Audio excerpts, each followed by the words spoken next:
is a simple philosophy. It is an ethical life stance which focuses on human values, being good without God. It is about taking responsibility and treating others with respect while living our one life. If you would like to know more or have a more in-depth description, the statement of the fundamental principles of modern humanism, otherwise known as the Amsterdam Declaration, are available online. And you may also want to go to our own website here in Ireland, www.humanism.ie. Now, our speaker this evening, Monica, hello again, good evening, has been involved in the humanist movement in Romania for the past 14 years. She's currently serving as the executive director of the Romanian Secular-Humanist Association. She provides leadership, oversees project management, and coordinates events to engage stakeholders and promote the organization's mission. With a background in public relations and communication, Monica has a master's degree in management and business communication, and over the years, she has gained extensive experience in the NGO sector, which has become her primary field of work. Alongside her work in Romania, she has served as the Deputy Secretary General of the European Humanist Federation, where she has collaborated with EU representatives to advocate for secular values and lead online communication initiatives.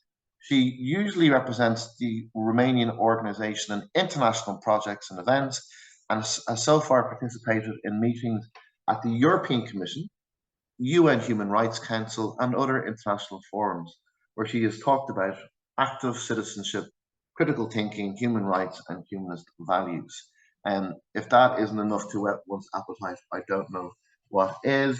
So that's a very impressive introduction in terms of what Monica will speak about. Monica, good evening. Hi, hello, Michael. Hello, everyone. Thank you, Michael, for the lovely introduction, and many thanks to the Humanist Association of Ireland for having me. If you can allow me to share my screen, I have prepared some images for you, some slides. Thank you. 1 second. The floor is yours. So you can see it okay? Good, good. So we'll spend the next hour together talking about humanism in Romania, and I wanted to start with a nice picture of Romanian mountains. I will try to present a complex image with all the good, the bad, and the unexpected moments that we have encountered so far, at least over the past decades in Romania when it comes to humanism. And I would love afterwards to hear your comments, your questions, and your suggestions. So let us begin. First, a few words about myself. My name is Monica Belitoiu. I am 40 years old, and I live in Bucharest with my husband and our beautiful rescued dogs. I am a humanist, and for the past 14 years, I have been a member of the Romanian Secular-Humanist Association, which is an NGO dedicated to fostering a secular and humanistic society in Romania. At this moment, we are the largest humanist organization in Romania, but since there are not that many humanists here, compared to the Irish organization, we are pretty small. ASUR was founded in 2010 by people who wanted to popularize scientific knowledge and critical thinking, while also highlighting the benefits of a secular state. And I met the team at their launching conference and soon became a volunteer. And when we had some budget available, I was hired to do PR work. And from there, over the years, I was promoted to executive director with a very clear mission to grow the organization in all its aspects. Our motto is Îndrăznește să gândești, which is the Romanian translation of the Latin phrase sapere aude, which loosely means dare to know things through reason. Over the years, we have used this motto in all our projects. And let me tell you a bit about those projects. I will start with the science calendar because of all the projects that I've been working on in the past decade, this is my favorite. This is a calendar that promotes events that have changed the world and our lives. And it's a project known all around the country by children, students, teachers, and their parents. And also it's known outside of the country because it's a project that has been already replicated in Scotland, in Spain, and in Poland. Also, I wanted to tell you a bit about Bucharest Science Festival, which was the first science festival in Romania, is done by us. And it's one of the few science festivals organized in Eastern Europe. The first edition was in 2013, and ever since we have done one festival every year with more than 10,000 participants per edition, which is a big deal when it comes to promoting science in Bucharest. We also have done the advocacy campaign, Stop Religious Indoctrination in Romania, because we still have religious education in schools from the first grade until the end of high school. It's not mandatory anymore, but in theory it's not mandatory. In practice, a lot of schools manage to cheat the law and still have students enroll in religious classes. We do advocacy for secularism and humanist issue. We organize a lot of conferences. We did the Curiosity Summer School, which was a summer school for kids in small cities, kids from families with a few means. So it was a way for them to spend a few nice days during the summer to learn something and to be with other kids and to have a way to learn through games. Also, we have done summer camps for humanists, and 4 years ago we started working on Erasmus Plus projects focused on science and human rights. And for this kind of projects, we have partners from different parts of Europe. And all we do because we want to, but also because we need to. And okay, I know a lot of you associate Romania with Dracula and vampires, and I bet you did not expect to hear that, but so far I haven't met any vampires in Romania. But we have these running jokes, my colleagues and I, that the church is the real vampire, sucking public funds and influence, while humanism is the garlic that people use to ward off evil spirits. So this is the connection we have with vampires. But all jokes and horror stories aside, there are still bad parts when it comes to humanism in my country, and here is the main challenge. We barely have any history or tradition when it comes to humanism. After Ceausescu's communist regime, which restricted religious freedom, Romania transitioned to democracy. And during this period, the Romanian Orthodox Church regained and expanded its influence, becoming a dominant social and political entity.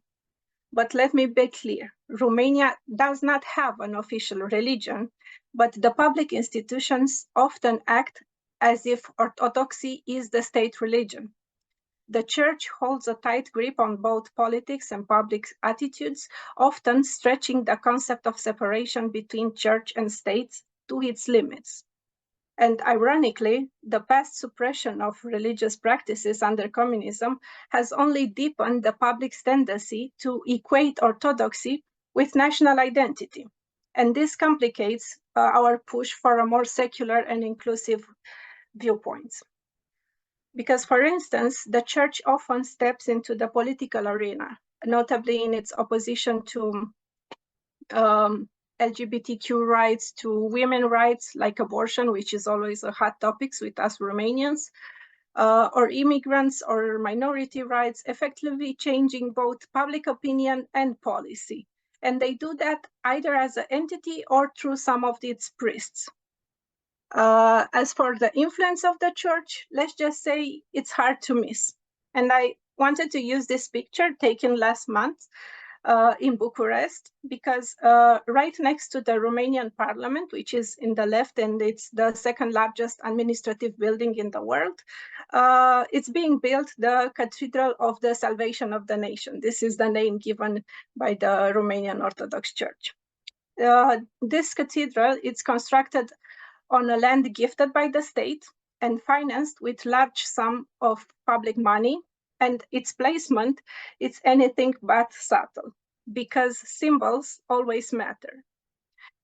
But despite all of this and all the symbolistics and all the influence that the church has, there still is hope, because a fresh breeze of secular and humanist idea is catching on, especially among the youth. And thanks to the wonders of the internet and better access to education, a new generation of open-minded people is emerging. And on top of that, as controversies around the church, internal corruption, and its conservative stances bubble up, the church, once solid popularity, is beginning to shrink. And we are here, of course, to lend a hand. Now, here is the current situation in Romania. We do not have blasphemy laws, but we do have discrimination.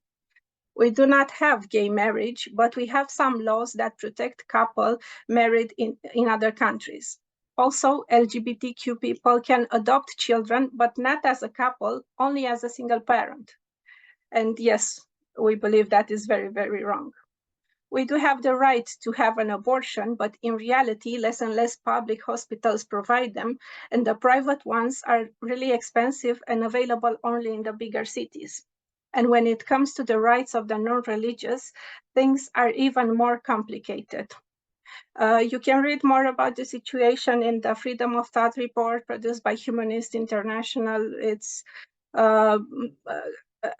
given the fact that we are a country in Europe, the situation here is much dire than in other European countries. I wanted to tell you, because this might sound a bit unexpected, but in Romania, atheist is not a good word, because it's often wrongly associated either with communism or Satanism. And humanism is not a familiar term like in the West, partly because Romania doesn't have a long-standing tradition of humanism. So where does that leave us? Despite statistics branding Romania as the European country with the least non-believers, many of us have our doubts about the actual numbers. We suspect that the pressure from society and the deep-seated association of cultural identity with religious affiliation are tilting the scales. And it's likely that many more Romanians are secularists, agnostics, or atheists than reports would have us believe. But these individuals just aren't showing up in any official counts. At the 2021 census, the number of atheists, agnostics, and non-believers was more than double than the census in 2011. But at the same time, 9% of the people did not want to declare their religious affiliation. And some of these 9% are showing up in all kinds of other national and international surveys as non-believers. And we at ASUR, at our organization, we are doing our best to reach them. Here is a picture of me and some of my colleagues. This picture was taken more than a decade ago with a billboard that we paid for. Actually, we had four billboards around Bucharest, placed along the parliament building and where the cathedral was being built, and in all the area where it was hard to miss them. This billboard showcases the number of churches, schools, and hospitals in Romania at that time. Of course, nowadays the number have changed a lot, but people still remember the billboard and reference it whenever the state announces that they are giving public money to the church. And since that time, we, the humanists, are more than we used to be. So that's the hopeful part, because we can do so much more good together than we could do back then. Because there is good when it comes to humanism in Romania. So I want to take a short look behind the scenes about what we are doing at ASUR, educating, celebrating, and advocating, all with a bit of humor and a lot of dedication. When it comes to education, our projects are not just effective, they are growing every year, and we have national and in some cases international recognition. We focus on open education, and we collaborate a lot with young researchers, with teachers and youth workers around the country. We also do humanist ceremonies for all the significant events in life, whether it's a naming ceremony or a wedding or funerals or celebration of life. Actually, we once joked that we are kind of like life event planners, and each of our ceremonies reflect personal beliefs and values, not just traditional expectation. And the best part is that more and more people choose to have humanist ceremonies in Romania. And on the advocacy front, we run campaigns that support and protect the rights of non-believers and promote humanist values throughout the country. And actually, this week we started a new project that aims to address the issue of freedom of religion and belief in Romania, and promotes the understanding and respect for non-believers. This is our newest project that we are doing here. So we're not just promoting humanism, we're living it, we're breathing it, while ranting and crying and laughing along the way. And as we wrap our tour of humanism in Romania, I wanted to show you another picture of the mountains during the night now.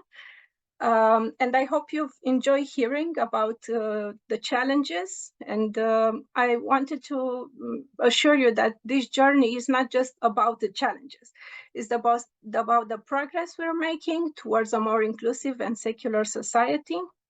And as I look at the values that we share with our friends at the Humanist Association of Ireland, I think that even if we are miles apart, our missions are closely aligned. So I'm really happy that I have the chance to talk with you about this. So I would love to turn this presentation into a conversation, and I'm eager to hear your thoughts and your answers. If you have some question about our project, or you want to discuss something specific about humanist values or anything, I'm here for all of it. Thank you for your attention. Thank you, Monica. That was excellent, and no doubt we're going to get some interesting questions. I think one piece for me. So it's been 2010 since the association began. I mean, in terms of formation, was there a looser organization before that in terms of the historical pathway of humanism in Romania? So what was there when it was decided to create in 2010? What was before that? Before that, actually, the oldest organization, I think, is the Romanian Humanist Association. We are working with them closely in some projects now. That organization was founded by Remus Cernea, which is he used to be a parliamentarian. Actually, I think he was the first parliamentarian who didn't want to swear on the Bible when he was sworn in as a member of parliament, and he chose to swear on the Constitution while saying that he's an atheist, and that's why he wanted to do this. So that was the first organization. Afterwards, ASUR, and we also had for a brief time Center for Inquiry in Romania. And there is another smaller organization that focus mainly on reports and studies concerning secularism. Okay, so there is another association active and functional. I guess then, one of the pieces we look at is the government, right? So government and the church, and you've mentioned that it's very hard to sometimes see the difference between the two in some regard. Do you find that you as an association are able to campaign as you want to, without any limitations? I mean, one of the things we talked about before is that Humanism Ireland, with its focus on ceremonies as an approved charity, and there is an element of restrictions in the political campaigning and to some degree of Humanism Ireland because they can solemnize legally weddings. Are there any impediments from your perspective as an organization for what you try to do in terms of campaigning, advocacy, and that you're restricted because you have ceremonies as well, or how does it work there?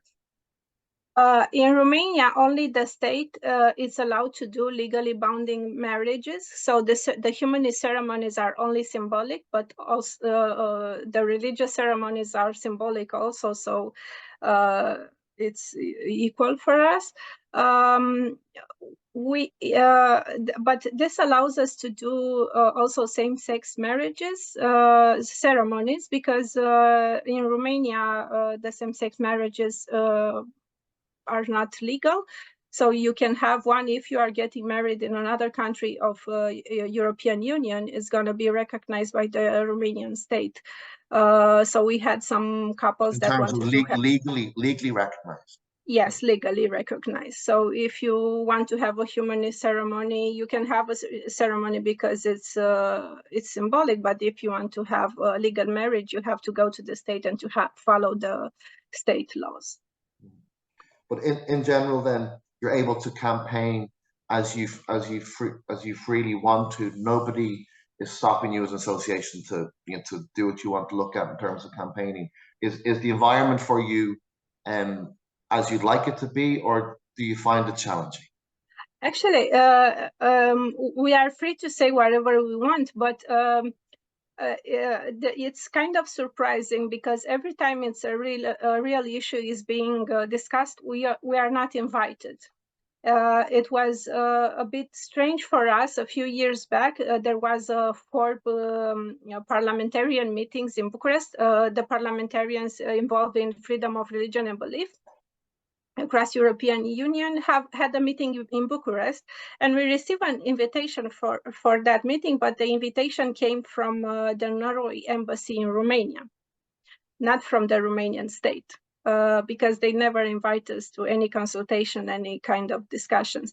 And also this year, we were invited to the European Commission where we talk about, we had this meeting about discussing the status of humanism in the European Union. And again, we were invited by the European Commission, but the parliamentarians in our countries do not invite us to discuss the issues that concern us. So that would speak to, there is a little bit of concern or fear of you as an association, because you could turn the tide or sway people to other ideas. Of there is some barriers to engagement with government and political institutions you're facing. I think it also has to do with the fact that the official numbers of non-believers in Romania are not the real ones, because that gives the state the argument to say that, you are not significant enough for us to consult with you on any issues. For now. For now, yes. Yeah, and I mean, and so my final part to this would be, have you found, you talked about Europe and your connectivity to humanism in Europe. Have you found that very beneficial for you to widen your knowledge base and to widen your network of support with other countries? And I mean, in fact, I believe you've met with our CEO, Gillian, at events. So can you tell us a little bit about how plugged in you are to European campaigning and then global humanism? Yeah, for us, it has been really eye-opening, because every time we get a chance to interact with people from other organizations, we can get a chance to see what else could we do and what we can learn from other projects, and what would work in Romania, what wouldn't work in Romania, and why not. We have been a member of Humanist International since 2013, so more than a decade now. at that time it was called International Humanist and Ethical Union. So back way, but yeah, it has been great for us. We also managed to do some Erasmus projects with Humanists Malta, and we discussed the collaboration during one of the international meetings of humanists. So, and also the science calendar has been replicated by humanist organizations in Spain and in Scotland and in Poland, and they learn about the calendar during one meeting in where we were invited to talk about one of the projects that works in Romania. So I think there are a lot of great things that can come from humanists working together on an international level. Amazing. I already see one hand up. Jeremiah, good evening. Hello. If you'd like to unmute yourself and say hi, and yep. Hello. Thanks for that, Monica. Two questions for you. Number one, how is the Orthodox Church funded? And number two, are there any restrictions on the Romanian state in using public money to give to the Orthodox Church? I presume there are other churches there besides the Orthodox one, so other religions there. So, and they just discriminate against one particular church, which is effectively a sort of a state church, or do they have to spread the beans, so to speak? Yeah, so regarding the first questions, I think in the beginning it was mixed together with other Orthodox churches from Russia and Greece. I'm not sure about this, but some time ago, during, I think in 1859, the ruler of Romania at that time decided to take some of the lands from the church. They were using slaves to work the lands at that point, and the ruler decided to take the land from the church and use it for the state. And this is an excuse that Orthodox Church is using now, almost 200 years later, to say that the Romanian state owes the church money and land because of that, what has done during that time. And in regards to the allocation of public money now, the main argument that they have are the numbers from the census, because the state decides to spend the money for churches from all the religions based on the number of the census, and I think at the moment there are 18 recognized religions in Romania, and the Orthodox Church has around 73-74% of the population declare themselves as Orthodox. So yeah, they get a big portion of the money, but every time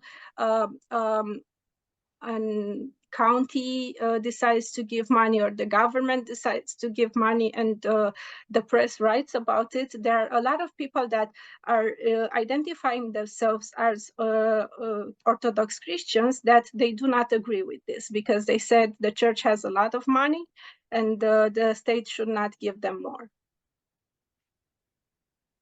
Okay, thanks.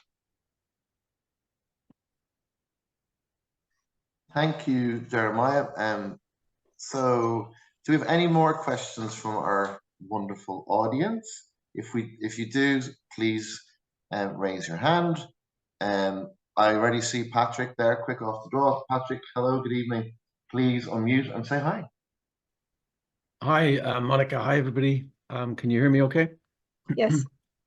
Oh, great. Monica, what a brilliant summary. Thank you so much. I have a lot of questions come to my head. Very quickly,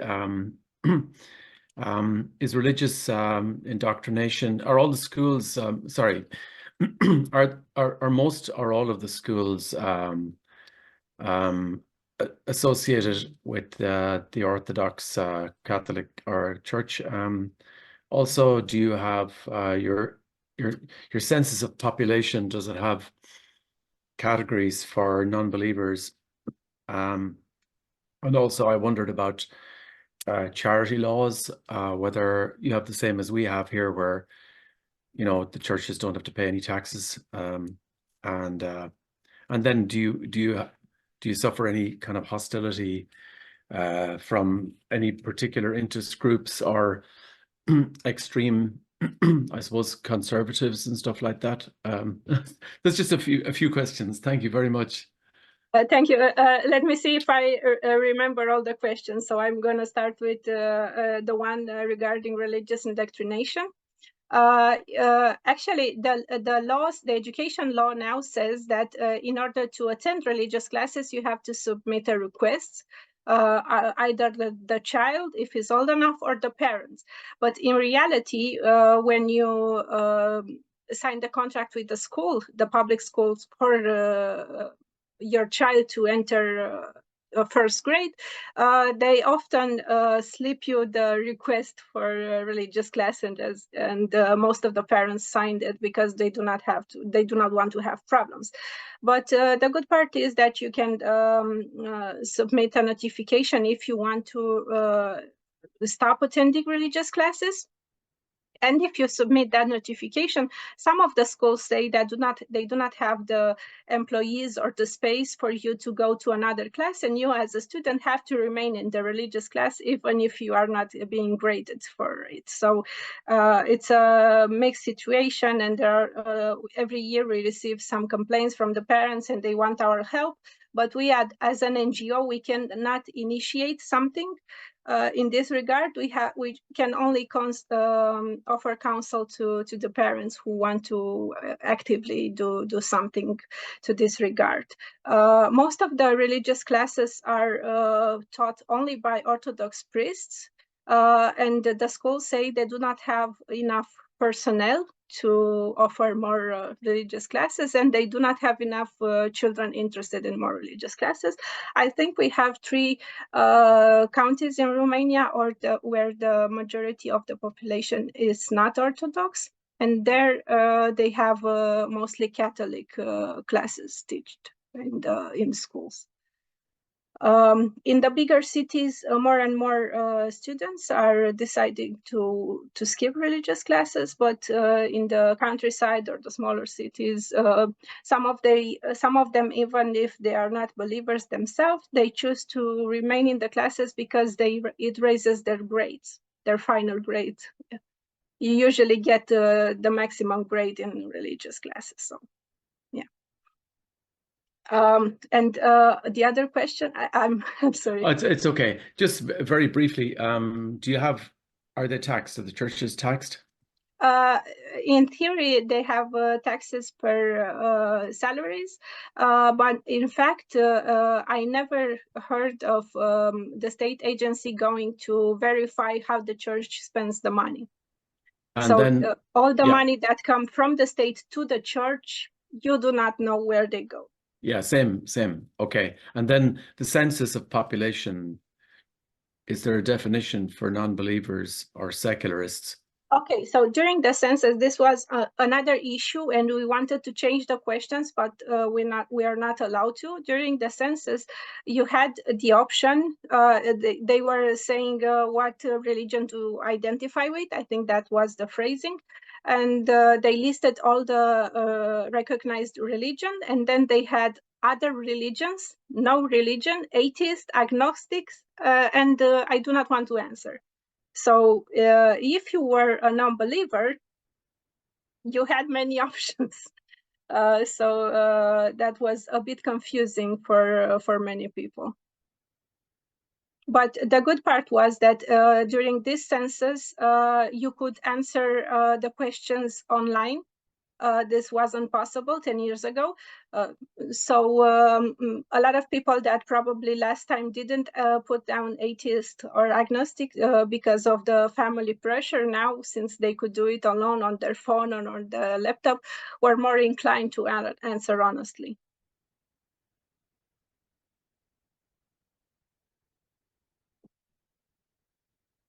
I hope I get them all. Okay, Patrick. Thank you for your questions. Thank you. And Thank if you. you have more, please do share as we go through our chat. Jeremiah, your hand is back up. Is this going to be a quick fire between yourself and Patrick this evening? Jeremiah, if you'd like to go again, please do. I just want to clarify something that was said there. The church in this country is liable to pay tax the individual basis for the members, as in priests and school teachers. Most of the schools here are faith schools. You have to be a member of one of the religions to join them, to be a teacher. Otherwise, you have to pretend that you're a member of, say, a Roman Catholic or whatever, and you pay payroll taxes, as you mentioned, Romania. Yeah. Now, for the priests who operate in churches and theoretically get money from their congregation, they're liable to pay income tax on that. But the same as in Romania, from what you've been saying, the revenue commissioners do deals with, or they used to do deals with local bishops where they accepted ridiculous statements of income that were unrealistic, and they never really, until recently anyway, they very rarely audited priests or anyone like that. They just accepted anything a priest said, because most of the people working in the civil service are members of one of the churches, or they used to be anyway. So the other peculiar thing about Ireland, as was discovered in the Kaplan's case, where the campaign to separate church and state took a court case about the endowment of religion, the Roman Catholic Church here is not an organization that's taxable.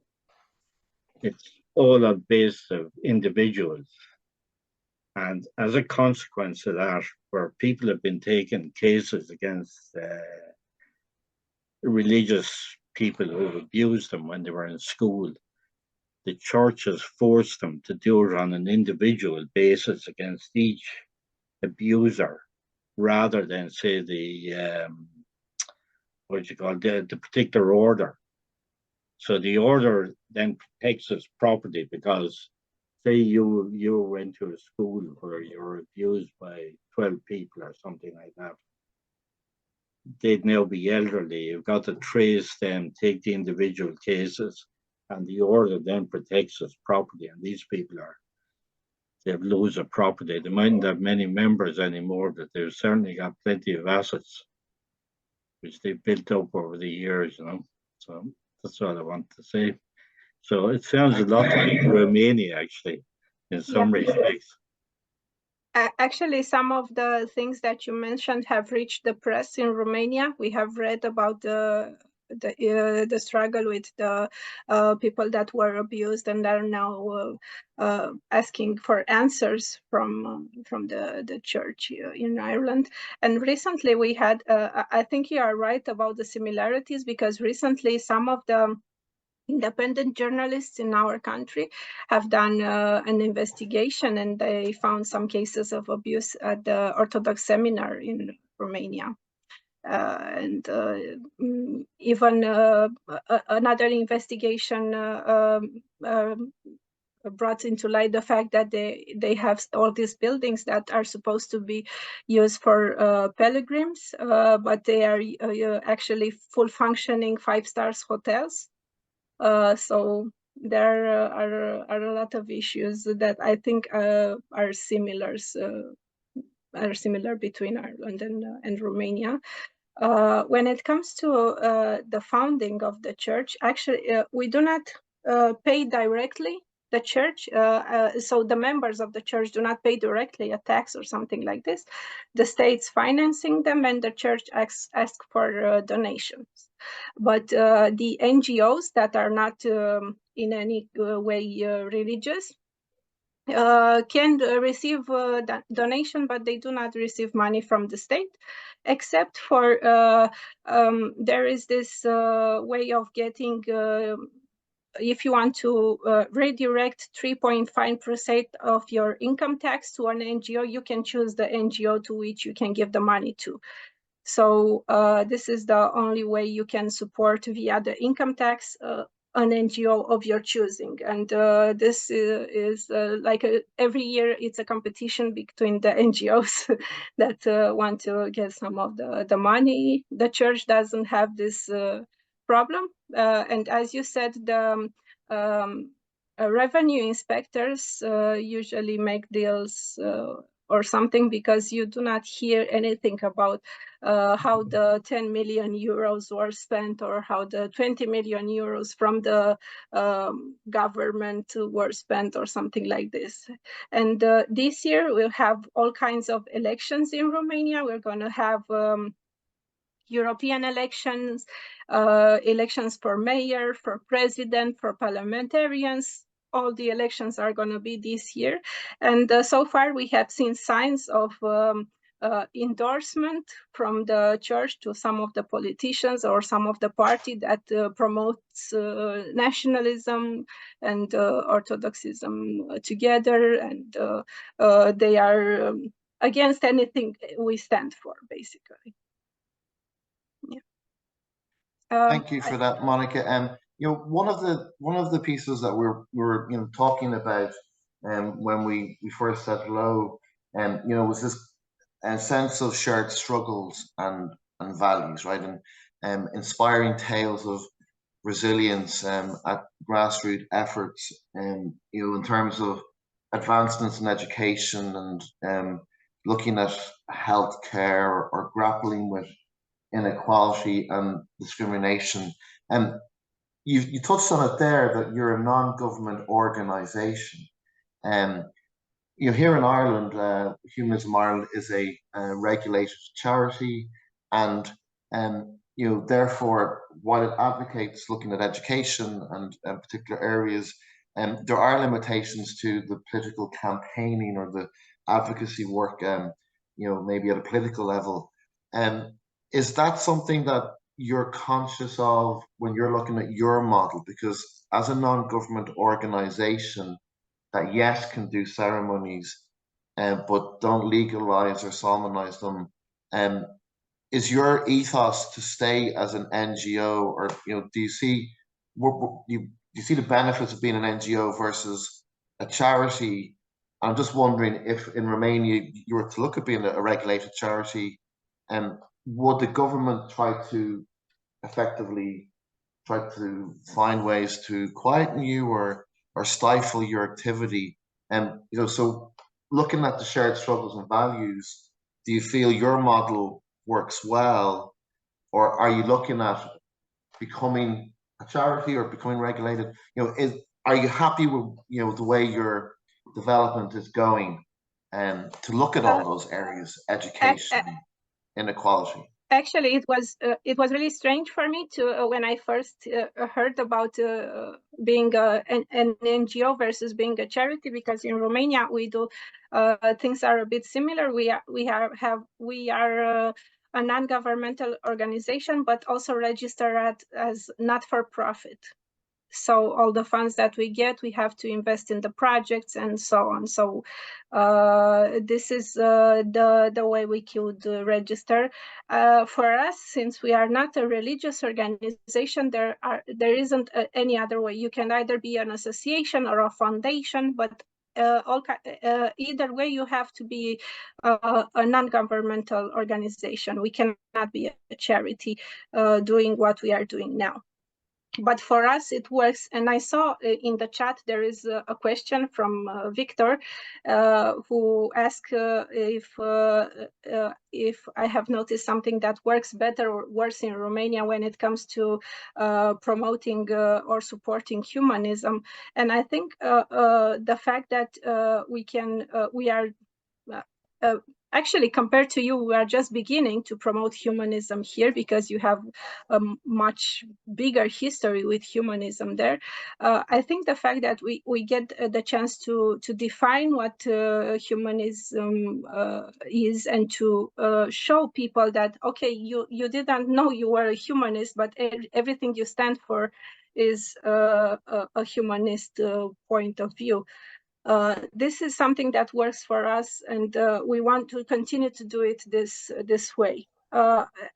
As the law is in Romania, I don't see how we can change the format of the organization to work better.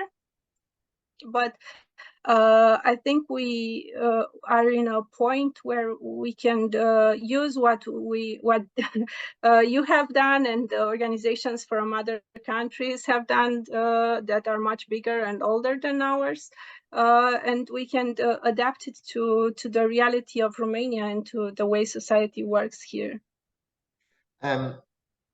You said it in your presentation that you started off with 10 members, you now have 50.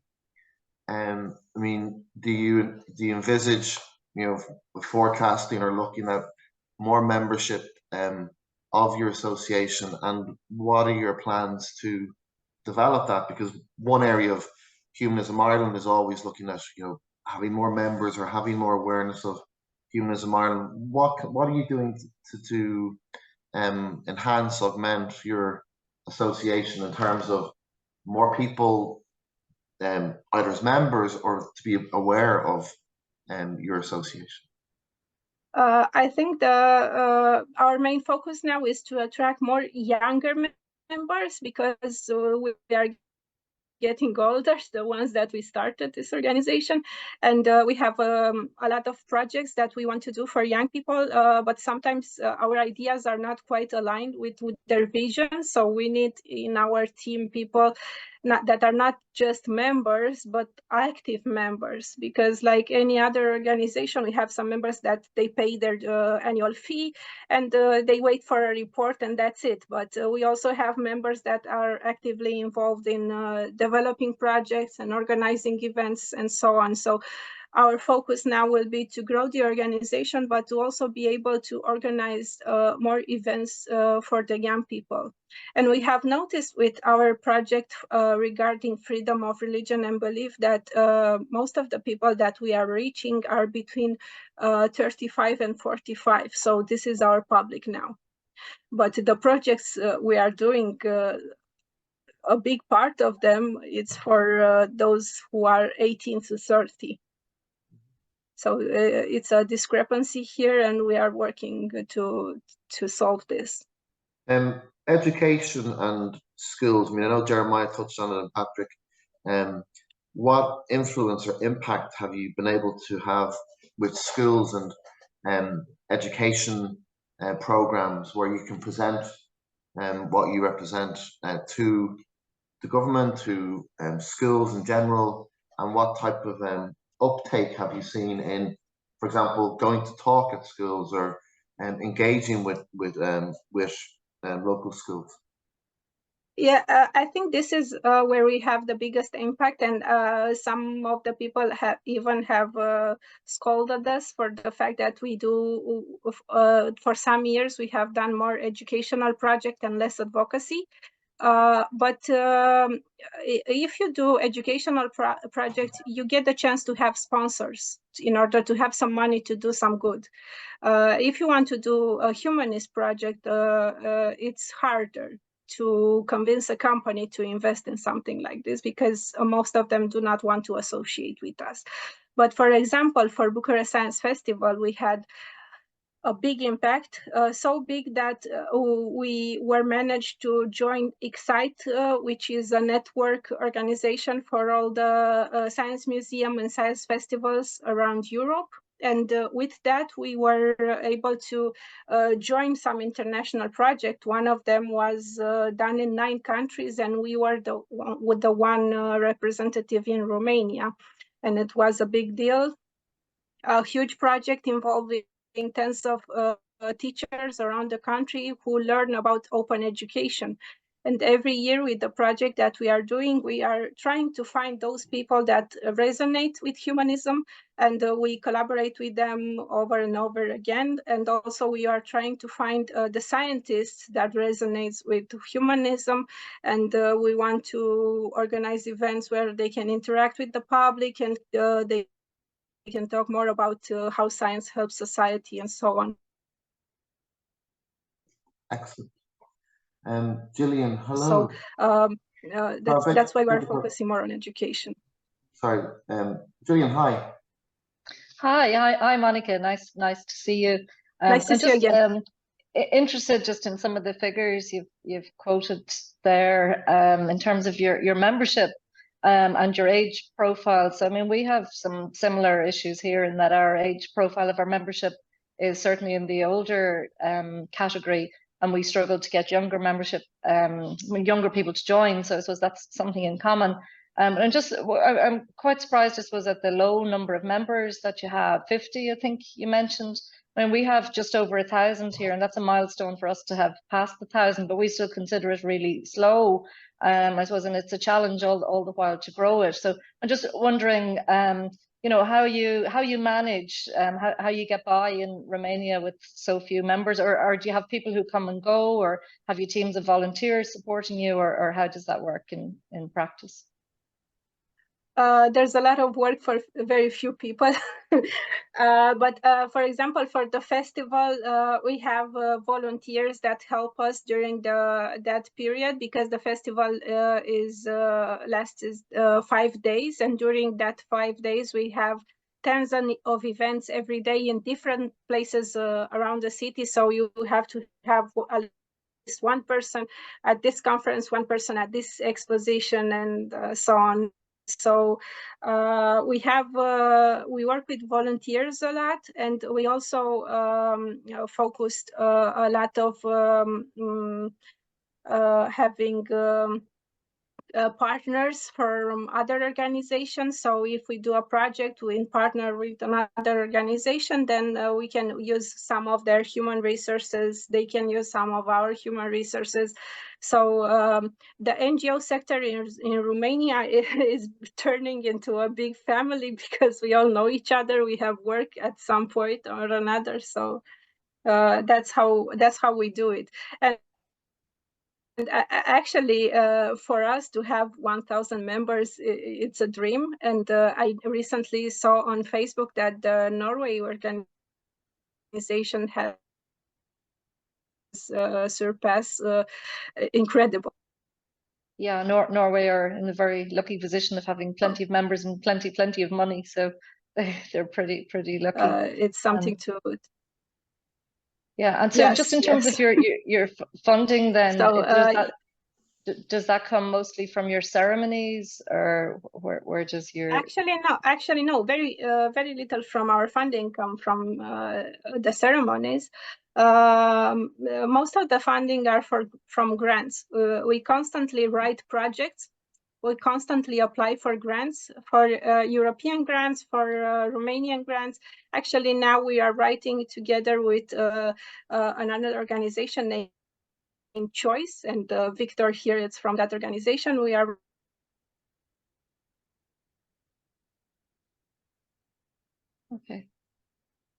doing a project about mental health for humanism by a private organization, a private company in Romania.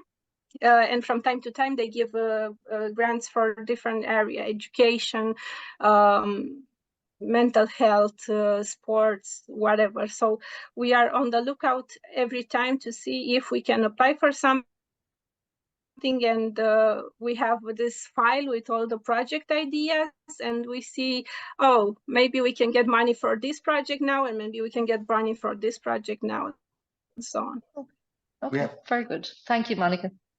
Thank you, Gillian. And I think, you know, it's certainly a takeaway where everybody's looking at, well, you know, some of those topics, membership, and then the profile, right, the demographic of humanist associations, and widening it to see younger people. So it feels, Monica, you're doing that with the initiatives you have. So well done. And I don't think the number, you know, members speaks to the energy of you, and it's certainly clear that the number's only a number. Like you're definitely got lots of momentum and lots of development. So well done on that. And thank you, Julian, for your comment. Do we have any more questions from our members or audience? I do know that there was a question in from Alan, and let me just see if I can pick it up. And I suppose Alan speaks to what I've just spoke to there. How does Monica and her team run events with only 50 members? And it's quite clear, she's showing even with 50, they're a powerful group and a positive energy. Alan, I see you on. Would you like to add a comment to that? Well, I think my question has been beautifully answered by Monica, and I'm very impressed by project-driven arrangement. I think that's a very clever way of operating with a small number of people. Thank you. Yeah, I concur completely. I think the approach is working very well for them. And Monica, just one sort of make comment as we've been going along. The actual Orthodox group and church and them themselves. Have you had any engagement with them? Do they want to know about you, or have you had any type of dialogue to present yourself to them? From time to time, when we have a press release that says something about what they are doing, they feel the need to reply. And they have this whole press organization. They have a press agency. They have newspapers, even a television. So you can see that they have a lot of money since they are able to do all of this. But other than that, we met recently with one of their lawyers at it's a commission regarding discrimination, and we submitted a complaint about the fact that if you want to study Orthodox religion at the university, which is a state university in Bucharest, you have to, in order to become a student there, to apply to become a student, you have to have a blessing from your priest, your personal priest, which we saw it as a discrimination. So we decided to do something about this, because this is not something, and it's not okay to do in a public school. No, it's very good. And one other maybe question: if a person wants to be a teacher or look at education, are there any elements of they have to say that they are practicing of some religion to be considered as a teacher? It's an area that we at Humanism Ireland and people in general are looking at, that and there are schools perceived to be a specific religion, and for a teacher to be considered or to be interviewed for that school, they may have to essentially tick a box in interview stage saying, yes, I am a practicing whatever that might be. Is there anything like that in Romania where a teacher has to be seen to be that? No, that's not the case. When it comes to education, we have very few religious schools. Most of the schools are either public or private, but private for profit, not private religious ones. So no, the teachers don't do. I probably some of the schools do this as their, I don't know, internal politics, but no. I didn't hear anything about something like this. I guess if we elaborate on that, so are you saying that schools have not had backing or foundations from the church so much? Because here in Ireland, we've had that very significant part of the education system is affiliated to church bodies. Schools themselves are maybe deemed to be of a particular governance structure from the church. I see Jeremiah nodding, Patrick there as well. So in fact, what you're saying about Romania is a positive, because if the schools aren't so church orientated or directed or led, then you will have an opportunity with the type of activity you're looking at, particularly with younger people, to in a sense, infiltrate the minds of those young people, because the schools aren't in the hands of the church. So that's a positive in your sense. Would you agree? Yes, yes. The situation it's much better here than what you are telling me. We have access in schools. If you want to do classes, we just have to talk to the management of the school and the teachers that we want to. We receive an invitation from a teacher. We discuss with the management. We discuss with the teacher, and then we can occupy a class for 1 hour and to discuss about critical thinking or something, or science or something like this.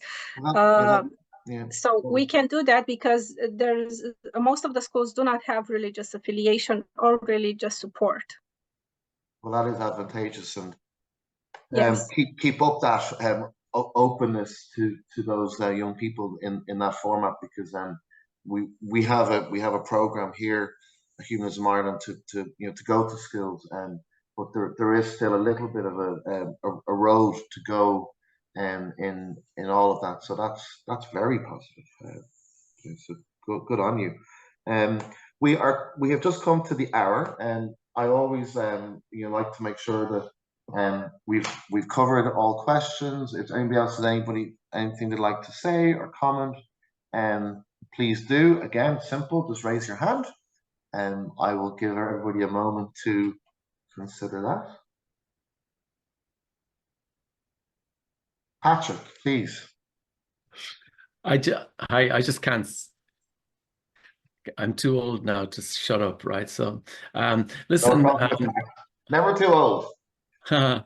No, it's So I was just curious, Monica. Have you established links with people in other countries? Have you done interviews or calls like this with, say, for example, FFRF in America, in the States, the Freedom from Religion Foundation, or have you spoken to Humanists UK, or do you have a high profile kind of a patron or a link with anybody internationally who has a high profile as a secularist or an atheist that has come on to, that has supported you in your talks or in your festivals or anything like that?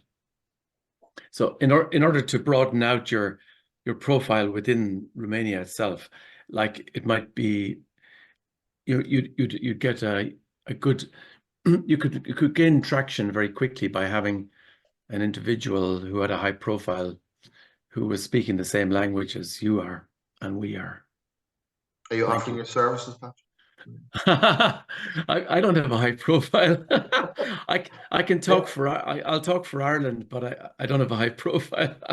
Well, everybody counts. Everybody matters. So no, but I think it's a fair point, right? Monica, we're open to your comments on that.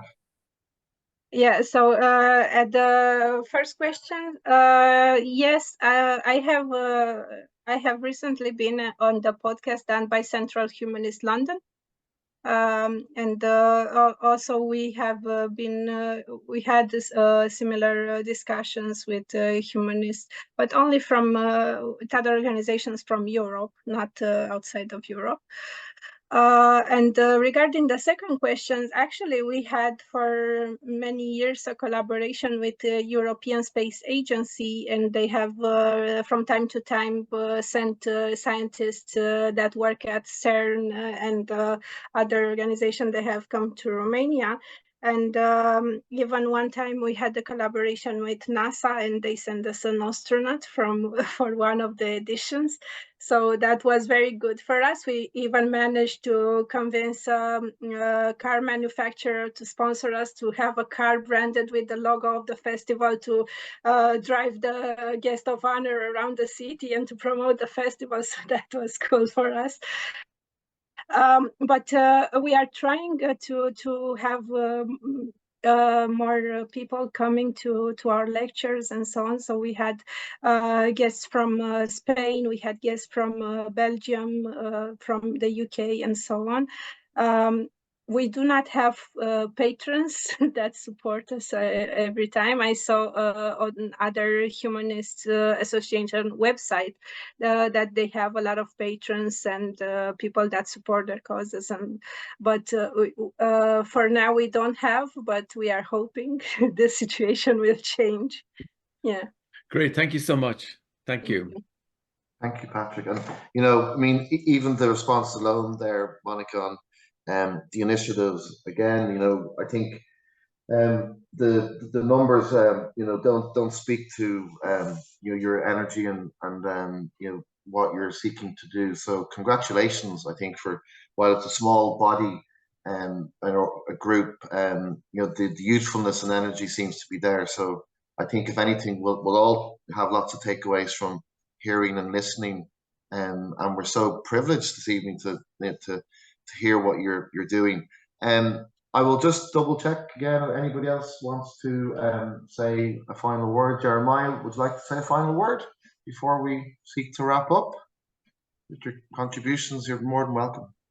I just thank you very much. Very interesting discussion, because I knew nothing about Romania. I would have thought, because of the history, there would have been less antipathy to non-believers, but I didn't realize there were Satanists around anymore. But whoever, but a very good talk, very enjoyable. Certainly a lot of good ideas there that you're working way beyond your numbers anyway, from the sound of things. So thank you very much. Thank you. Thank you, Jeremiah. Wish you every success in the future and growing the organization. Thank you to you too. Thank you. Monica, we always finish with the following. It's quite simple. The final word from yourself.